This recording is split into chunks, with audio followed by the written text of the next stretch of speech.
back to the Berg podcast. Thanks for joining us today. With me today is Dan. Hey, everybody. And our guest today is Jack. How's it going? And today we're doing a little employee spotlight. Jack Hopta is with us. So Jack, just give us like the 30-second elevator pitch intro. Who is Jack Hopta?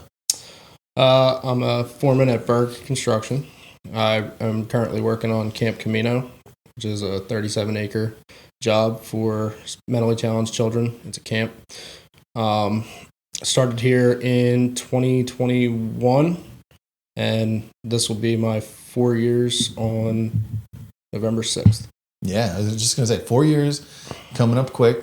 And it's been kind of a hectic 4 years for you, I think, at least as far as like how you started here at Berg Construction and to where you are now. You want to talk about that for just a second? Yeah. So when I started here, I started working. First job I was on was in Westchester. It was Melton. And then I went from there. I went to JDA Storage. Were you, I think, did you come to Berg as a laborer? I did. Yeah, that's what I thought. Yep. I was hired as a laborer. Yeah. Worked with a couple different foremen at the time, and then went back and forth, different crews, got to know some of the guys that worked here.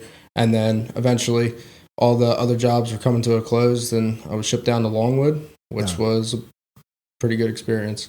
I spent most of the time that I've been here at Longwood. It was, I'm pretty sure it was a solid 2 years, and then the last year was kind of here and there. But yeah, I learned a lot from that job. I started working with Stetson on pipe crew and really started to understand the work we do. I started laying pipe. I started running equipment more. And then I was pretty much presented with the opportunity of becoming an assistant foreman. Went through all of Longwood as an assistant foreman, really helping guide the guys. I learned a lot of things that we don't do and how to do them. And then I really learned what we do and how to get pretty good at them. Gone through a couple jobs since Longwood and took the pipe crew with me to those. We did the Target job, and then we did Westtown Solar. Yeah. So those two jobs went pretty well. Helped out with Aeronomic, and then now we're at Camp Camino. Yeah, a lot of people assume that, you know, like your job is the same every day, and I bet that that's pretty far from the truth. No. The only thing that is the same is making sure that the guys have the work in front of them to be able to have a full day and actually get something done. Yeah. So a couple of things that I've learned is you always have to be looking ahead. If you're not looking ahead, then you're not getting the materials you need on time. You're not having the equipment there, the manpower you need. So that was a hurdle I had to get over, but I think we're doing okay now, and everything's laid out in front of the guys. We have Zach, who's really stepped up over the last year, and he's an assistant foreman now, so I think he's doing well. He sees what I do. He shadows me. I'm teaching him a couple things, but he surprises me every day because he does know a lot. So. Yeah, that's cool. Yeah, and it's one of the things that really is overshadowed in what they have to do and what the foreman has to do is it's not about the work, but the reality is the work that gets done that day is done by the crew. Mm-hmm. The work that Jack really has to do is to make sure that he understands what the next day, next week's work is, and then that everything is ready so that from an equipment, material, manpower perspective, everything is there so they can work the next day, the next week. It's not to actually make sure that they're laying a pipe on grade. It's not to make sure they know what the grades is. Now, you can get to that point, but usually that's when things aren't quite going right. When it runs smooth, Jack's job isn't to do the work that's being done.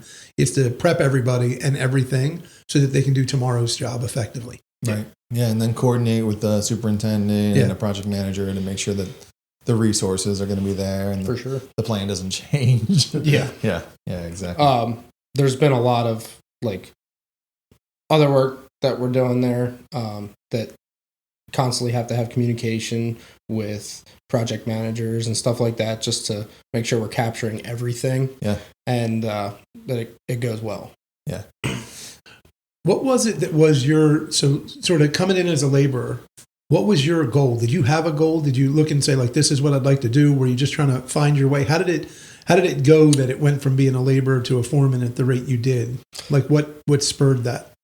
So when I got to Longwood, I started working with Stetson. The main thing that I wanted to do when I came here was be an equipment operator. Always had that little boy's dream of running big dirt equipment and stuff like that. And that was the goal. And then we were working on fusion pipe one day at Longwood, and I remember Stetson coming up to me and he said, "What do you want to be? Like, what do you want to do here?" And I thought that was pretty nice of him to ask me. Yeah. But he asked me and another laborer at the time, and we both said we wanted to be a foreman. And basically we went on next couple months, and I started leaning into it a little more, I guess, than the other guy. I don't really know where that went, but he started really guiding me on what it's like to lead a crew. And if he would give me a task, he would give me the building blocks, and then I'd put it together. And then we'd go from there, and it would be, all right, you did this wrong, try this next time. And eventually, I was going into a meeting with him and Brad and whoever else at Longwood, and we were going over the schedule with the other foreman. And then from there, it was, all right, here's your offer for an assistant foreman. So I was like, all right, this is great. We're going to learn a little bit more.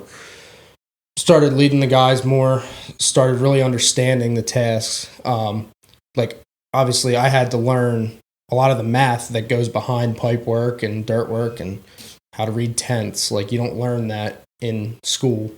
You learn inches and stuff like that.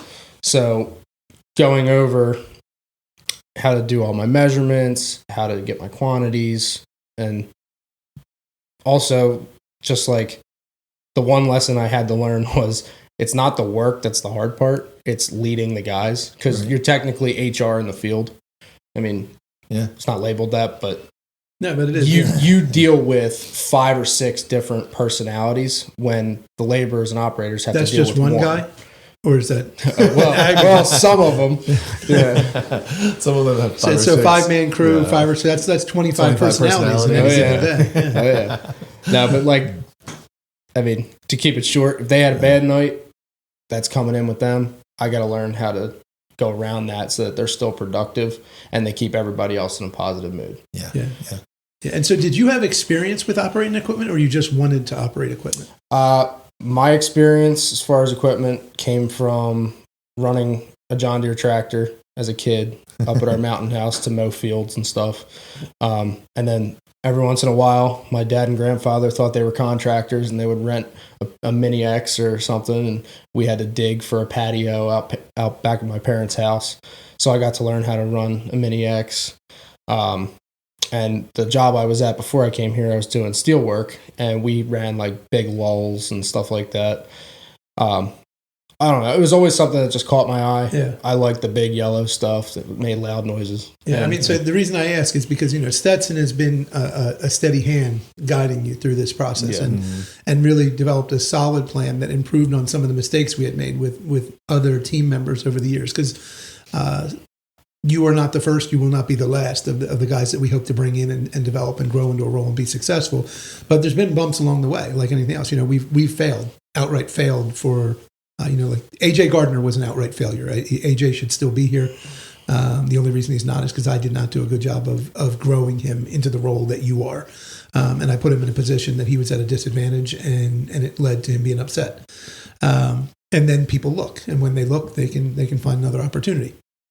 But what's interesting with me about Stetson is, and the reason I asked the question is, Stetson, on the flip side, has been operating equipment since he was, probably old enough to walk. Yeah.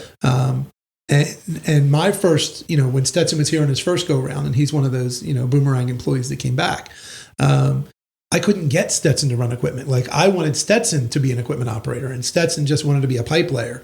And he wanted to, at that point, he wasn't really trying to be a foreman. And so I think Stetson provides a lot of insight and experience when he does it, because he's done every piece of it. He sort of knows the deal of it, and he can I think Stetson can effectively communicate with a laborer who doesn't want to be an operator who doesn't want to be a foreman, a laborer operator who does want to be a foreman, and a foreman who wants to either just be a foreman or wants to be more. Like, because of how he grew, he's able to communicate with all those groups. And it's funny because you don't, from Stetson's exterior, how he behaves, he's not like somebody you'd expect to actually be a really strong communicator, but he actually is. Yeah. He's really good at communicating and really good at effectively communicating his point. And so when Stetson brought, he came to me and said, I think Jack has the potential to be a foreman. I want to, create the assistant foreman role. And Stetson himself identified the mistakes we had made with AJ. Like, said to me, here's what went wrong. He didn't say, Dan, here's what you did wrong. He just said, here's what went wrong. And in doing that, I said to him, okay, well, then what do we do to go right? And Stetson himself sort of created a plan and said, here's what Jack's going to have to do in 3 weeks, in 3 months, in 6 months, in a year. And if he does this, then he can be a foreman in a year. And so seeing you succeed at that was pretty amazing.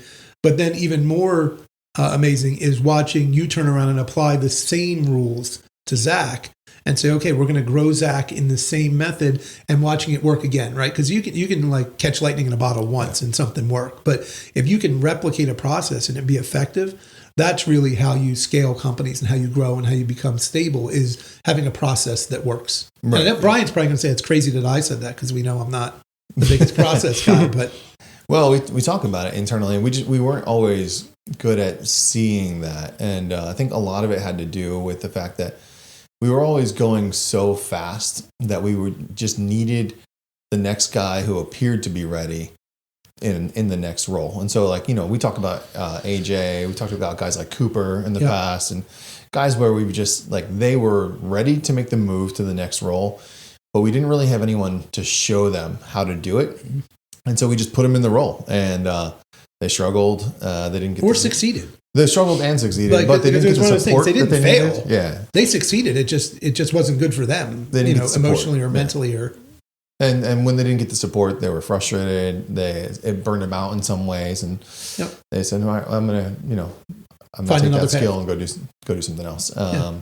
And so, I mean, Stetson was pretty intentional, which we've talked about. Like, one of the things that we need to find a repeatable path, and you're kind of like patient X over here a little bit, Jack, because we're seeing it play out. Is we gotta have people who are willing to show people what it's supposed to look like inside of our organization, because it looks different no matter where you go. Mm-hmm. But what's it supposed to look like here, and who's willing to show the next guy what it's supposed to look like instead of just expecting him to do it. Yeah, so. and that it's different. Like, one of the things that I think is interesting, and I think Jack will agree with me on this, is Jack wasn't a finished product. Like, when Jack was already a foreman, we then said, okay, Camino's the big jump. Mm-hmm. Let's go do Camino, because Jack had become really good at managing a pipe crew and was able to manage pieces of a job, as you said, at Longwood, of work we don't do. But we hadn't actually thrown him into what we actually do, which is to throw you on an open field site, or it doesn't have to be a field, but we like it when it's a field, an open field site, and we're going to go build something, and you're going to have to move a lot of dirt, and it's going to be frost, and it was all things Jack really hadn't had to deal with. Right. So the responsibility of supporting Jack didn't end when Jack was successful in running 1 or 2 or 3 projects. Sure. It's going to continue to go until Jack has seen enough of everything we do that you become the teacher, that you're going to explain it. And so now you've got this interesting dynamic where you have Stetson trying to support Jack learning to do something, as Jack tries to support Zach learning to do the thing that Jack does know how to do. Mm-hmm. And so that's what really makes it neat to look at from the outside of, and especially on a project like that, because that project we've talked about it, is the kind of project we like to do. Not just that it's a fair amount of earth moving, not just that we're in a farm field, not just that we're able to work and then hand it off and then they build something, but also that it's impactful to the community. So we've tried to stay close to it. Also that it was,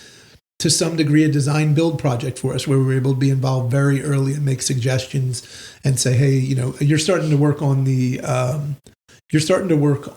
amphitheater thing now, right? Aren't we in that vicinity? Yeah, we're gonna actually, just yesterday they started subgrading the pad for that. So, like, the amphitheater was something, and I don't even know if you realize this. The amphitheater was not only not in the location, it was facing the other way in the original design. And we Are you talking about the pavilion? No, the amphitheater. That's not even on the plan anymore. Yeah. From what I found out. Yeah, the pavilion isn't. But the amphitheater itself, we had shifted it because of soil management and cut fill ratios and everything else. So we had early on, we were able to look at that site and say like, okay, but we think this would be a slightly better use and approach, and ADA it would be better. And that amphitheater was one of those spots, so it's neat for that project to come to fruition for that reason, because much like there's a few other projects we have coming down the line where Dylan and the team have done significant work in trying to help the engineers to say like, hey, I would look at it this way from how our work runs. This would be much more efficient and you'd save money if you did it this way, or if we utilize the soil at this times for sequencing. And so that project has just about everything that we would want to have in a project is there, with early access, ability to have some input in how it gets done. The only thing that didn't cooperate was permitting. Permitting on that job was permitting at this point is a problem on every job for everybody, it seems. And on that job, it was a problem and impacted your sequence to some degree. Yeah, very much. Jack, you and I talked a little bit about Camino before we started recording, and you were talking about kind of going from that, being the first ones in, having a lot of space, no one's in your way and work. And now you're in a phase where you are working around, excuse me. Brian was attacked. A fly wanted a spotlight here. Yeah. But now you're in a phase where you are working around other trades and working with the GC to try and coordinate. Talk a little bit about how that progression has worked with you sort of being responsible for managing all of our scope of it. Biggest thing is communication. Not only am I having to communicate with our office, but the GC on site, their superintendents, project managers, to keep the project moving forward every single day. The other contractors on site have to know we're following them up, or we're going to get in there first and then they can follow us up. So we're respreading topsoil at this point to try to get this massive pile down into a reasonable work area so we can finish some of the pipe and stuff like that. And they have lumber deliveries, they have window deliveries. It's all about communicating with them so that we can still keep moving every day to get the project finished. Yeah.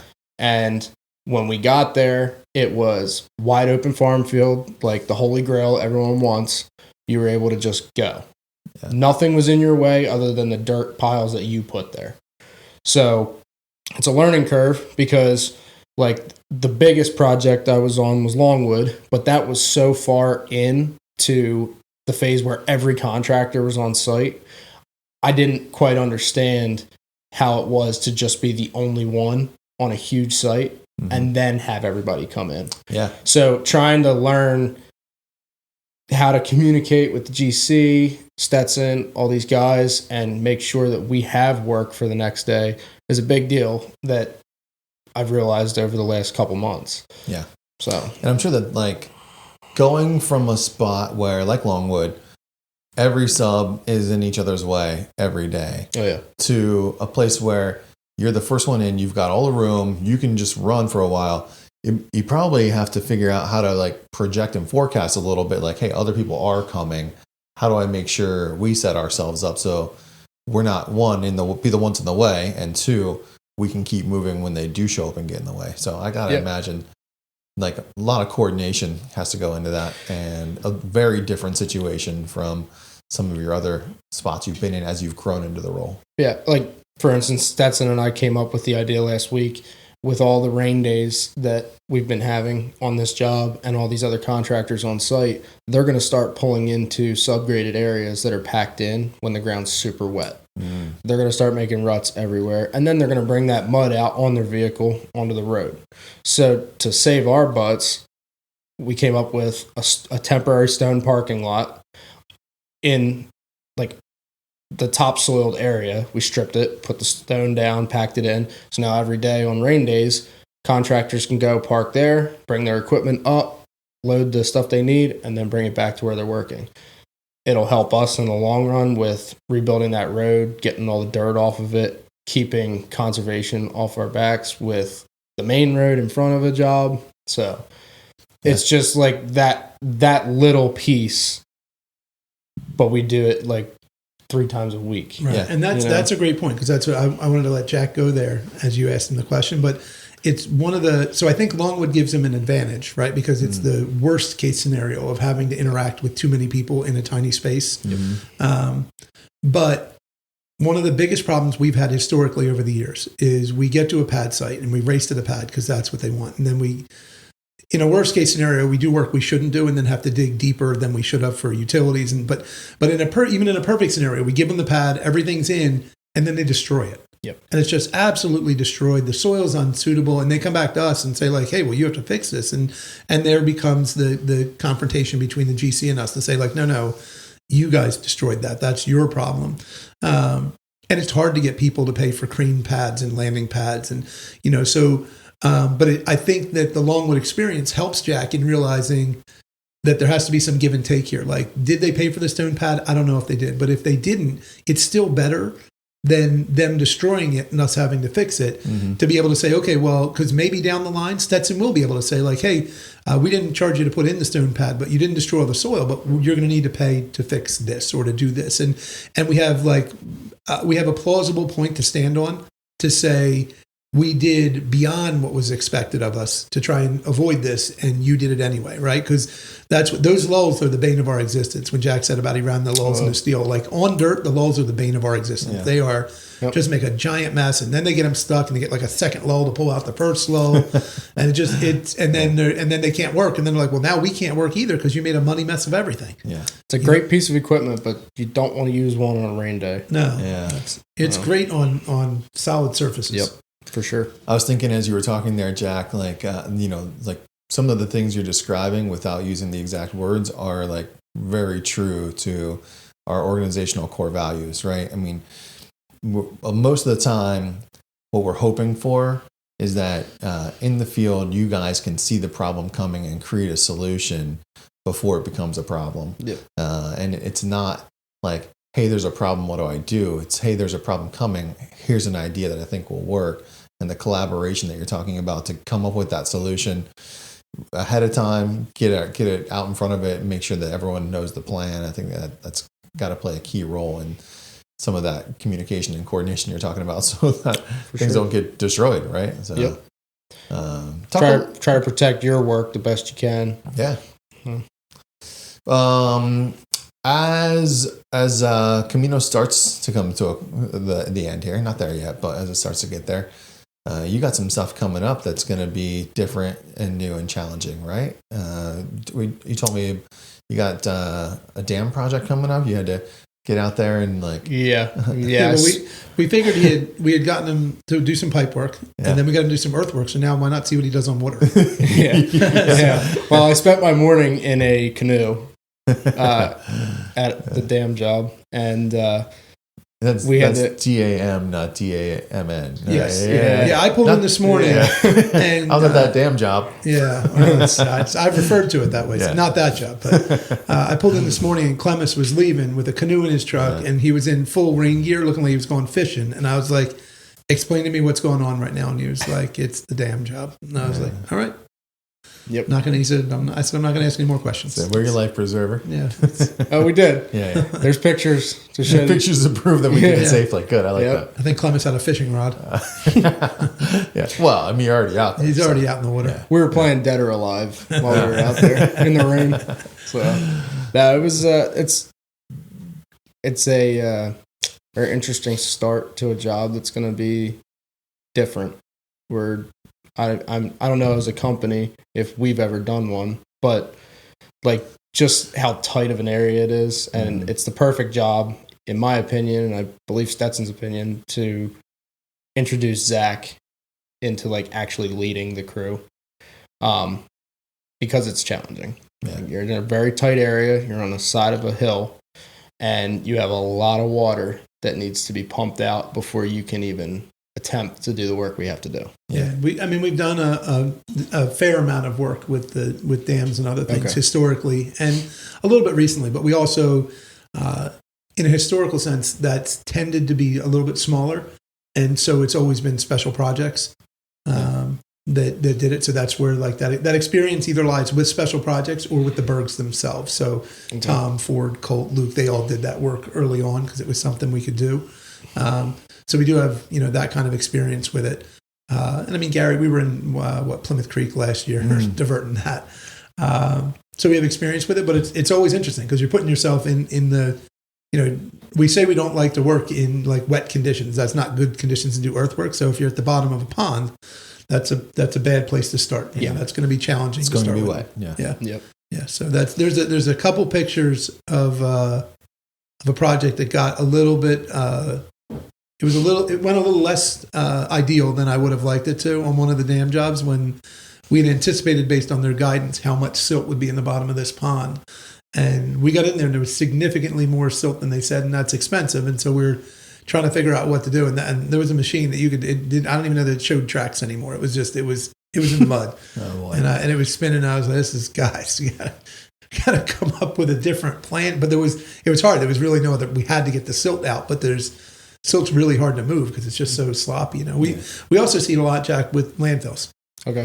So landfill, most of the projects we do will require a basin clean out afterwards, which we don't have to pull out the dam, but we end up sitting in the bottom of a basin that was being fed by 40 acres of unstabilized soil in a landfill. Right. So it's a desilting pond.